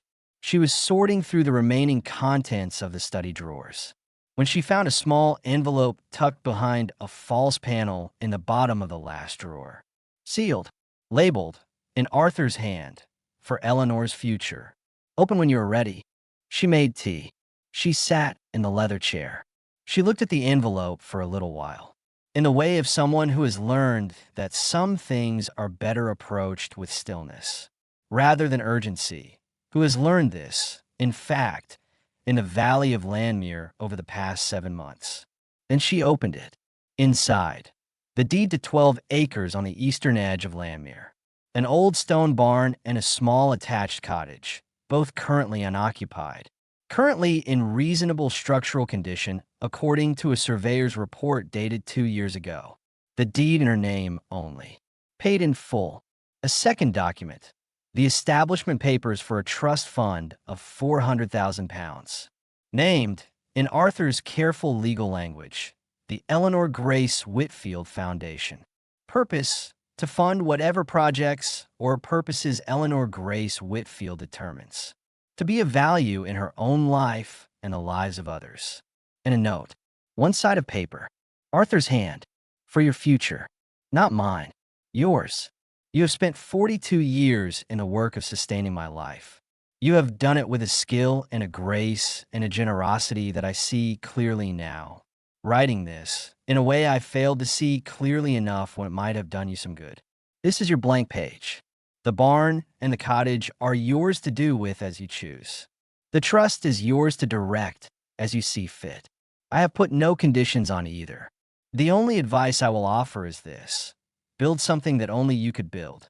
Something that comes from who you actually are, not who you were asked to be, not the role you learned to play, so well that you sometimes forgot it was a role, but the person who has been waiting, rather patiently, to find out what she does. When the space is finally entirely her own. I cannot tell you what that is. I will not presume to, even now, but I suspect you already know. I think you have probably always known. I think the knowing has simply been waiting for a room of sufficient size. With love, with gratitude for 42 years of the best part of my life. Arthur. Eleanor sat with the letter in the October light. The valley outside was going gently about. Its business, which in October consists largely of letting things go beautifully. The stream was audible through the open window. The wood pigeons were in the high oaks. Somewhere on the hillside, sheep were maintaining their considered opinion about something. She knew what she wanted to do. She had been circling it for weeks, knowing it was there, but not quite looking at it directly. Now she looked at it. A retreat, a place for women like her, women who had spent their years in the sustaining work of other people's lives and had arrived at a point, through loss or upheaval or simply the slow passage of time, where they needed somewhere to come to. Women who needed to remember who they were when you took away all the roles. Women in the particular vulnerability of older age, who needed community and time and a place that asked nothing of them except their presence. Widows who were rebuilding. Women leaving difficult situations. Women who had been very good at being someone else for a very long time, and who were discovering, as Eleanor had discovered, that the self underneath was not gone, was still there, still intact, still interested in things, still capable of growing and learning, and being delighted, still entirely worth knowing. She would convert the barn into a main space, a gathering room, a kitchen, a library. She would restore the cottage to comfortable bedrooms. She would build a proper garden. She would create something with Arthur's money and her own 42 years of understanding. What it is to make a place where people feel genuinely held, genuinely seen, genuinely at ease. She would call it Constance House, after the great aunt who had believed this valley was worth sheltering love in. It would be Arthur's final gift, transformed by Eleanor's hands, into something that served people Arthur had never met and couldn't have imagined, which was, she thought, exactly the right use for a gift given in love. She called Meredith that evening and told her. Meredith was quiet for a moment. Then she said, "I'll come over tomorrow morning and we'll work out who to talk to." Idris knows construction. Rhiannon knows everyone in the county who does anything worthwhile. Sarah will want to do the garden, obviously. And there's a woman in Brecken who runs a social enterprise that helps women leaving difficult situations, who you absolutely need to meet. I'll call her tonight. That is how things begin in Landmere. Simply, practically, with people who show up. As the November dark came early into the valley, and Eleanor lit the fire in the sitting room, and sat with her tea in Arthur's armchair with the photographs looking at her from the walls. Her own face at 31, at 47, at 60, at an age she could not immediately date, but which she recognized by the garden she was standing in as sometime in her early 50s. That winter she had started the Espaliered apple and had been so pleased with herself. And here was the evidence that Arthur had been watching her be pleased with herself, and had thought it worth recording, had thought her worth recording, had spent 40 years thinking her worth the frame and the shelf and the drive across England and into Wales. She thought about the journey that had brought her here, the solicitor's office, the brown envelope, the iron key, the 30 days of being unmade, the drive into Wales, the valley opening below her on Ashbourne Lane, Meredith coming down the track with a basket, Arthur's letter in the green light of the banker's lamp. She thought about what she had lost. She thought about what she had found. She thought about the difference between the two, how she had believed in that Kensington car park, that they were the same thing, that what she had lost was everything, and what she had found would be nothing but the small, cold fact of survival. She had been wrong about that. She was glad to have been wrong. Arthur had been deeply flawed. She understood this now, without qualification and without resentment. Or with resentment, sometimes on mornings when the weight of 42 years of living quietly in someone else's world pressed down on her with particular insistence. but not with the resentment that poisons. With a clear-eyed, compassionate, fully informed recognition of a woman who had loved someone for 42 years and understood him well enough by now to know that understanding and forgiving are not the same thing, but can, over time, come to occupy the same space. He had been afraid of his children's judgment. He had chosen their conditional approval over her again and again in the public rooms of their life together.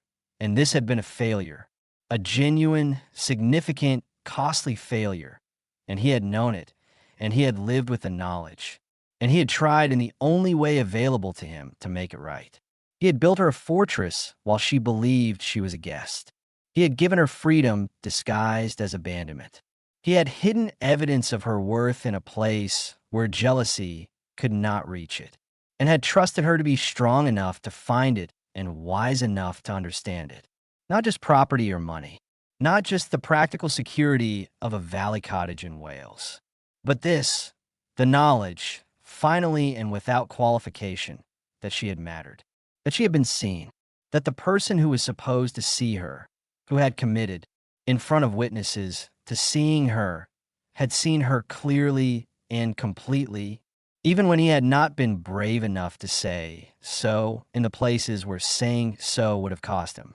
She was 74 years old. She had spent 42 years being excellent at someone else's life. Now, in this valley, in this cottage, in this community of bread bakers and librarians, and dry stone wall builders and young women who could feel what plants need. Now she was beginning, with appropriate caution and genuine excitement, and no deadline, to find out what she could be excellent at in her own. And she was discovering, morning by morning, project by project, cup of tea by cup of tea, that the answer was more than she had expected. That 74 was not a summary.